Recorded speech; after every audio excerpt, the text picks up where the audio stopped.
জুম্মা special একটি মজাদার recipe নিয়ে আপনাদের সামনে আমি হাজির হয়ে গিয়েছি। হ্যালো, আসসালামু আলাইকুম গাইস, আমি আপনাদের নাজরত তাসিনা বা ওয়েলকাম জানাচ্ছি আমার নতুন একটি সুন্দর ব্লগে। সকাল সকাল ঘুম থেকে উঠে রান্নাবান্নার প্রিপারেশন করে নিয়েছি। আর আচারের আমি আমটা ছাদে রোদ্রে দিয়ে দিয়েছি। আমার আগের রিলসটা দেখে থাকলে আপনারা হয়তো জেনে গিয়েছেন যে আমি কি রান্না করছি।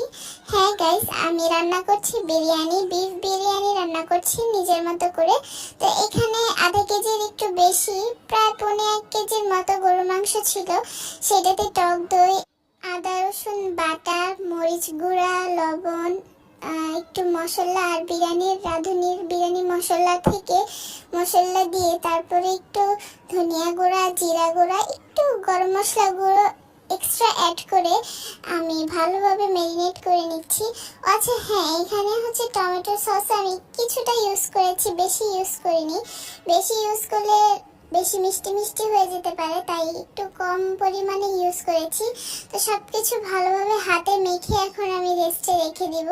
আর এই পাশে আমি ফোড়নটা তৈরি করছি। এখানে 2টা এলাচ আর একটুখানি দারচিনি ভেজে নেওয়ার পর আধা কেজির মতো পেঁয়াজ দিয়ে আমি একদম ভাজা ভাজা গোল্ডেন ব্রাউন করে ভাজবো এবং প্রায় বেরেস্তাই করে ফেলবো।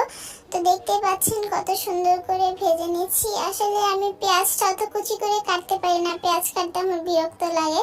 তো যতটুকুই পেরেছি ততটুকু দিয়েই করেছি। তো দেখতে পাচ্ছেন আমার বেরেস্তা হয়ে গিয়েছে। এখানে ম্যারিনেট করে রাখা মাংসগুলো আমি সুন্দর করে দিয়ে দিব। এখানে দেখতে পাচ্ছেন কত সুন্দর একটা কালার আসছে, মাশাআল্লাহ। মানে বিরিয়ানিতে তো কোনো এক্সট্রা হলুদ টলুদ দিতে হয় না, তো দেইনি, তারপরেও দেখেন কত সুন্দর একটা কালার এসেছে। আমি তো চেষ্টা করি একদিন পর পর ব্লগ আপলোড দেওয়ার কারণে, হয়তো অনেক সময় অসুস্থতা বা বিভিন্ন কারণে আমার আপলোডটা দেওয়া হয় না। বাট আজকে এক্সট্রা একটা ফ্রাইডে স্পেশাল ব্লগ আপনাদের জন্য নিয়ে আসলাম, কারণ আমার ভিউয়ার্সরা আমার ভিডিও অনেক পছন্দ করে। তো দেখতে পাচ্ছেন একবার একটু হালকা পানি দিয়ে ভালোভাবে কষিয়ে মাংসটা রান্না করে নিয়েছি। এখানে হালকা একটু গুঁড়া দুধ দিলাম এবং পর্যাপ্ত পরিমাণে পানি দিয়ে ভেজে রাখা আলুটা দিয়ে দিচ্ছি যেন সিদ্ধ হয়ে যায় সুন্দর করে। ইন দ্য মিনওয়াইল আমি কিছু কাঁচামরিচও দিয়ে দিয়েছিলাম আমাদের টেস্ট বাট অনুযায়ী।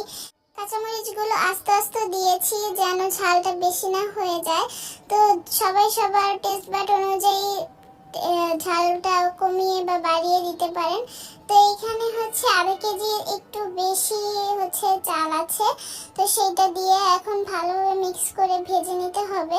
আর আরেক চুলা আমি গরম পানির জন্য বসিয়ে রেখেছি, সেটা হয়ে গেলে এই ভাজা চালগুলোর মধ্যে গরম পানিটা দিয়ে দিলেই আমাদের রান্না আলহামদুলিল্লাহ কমপ্লিট হয়ে যাবে।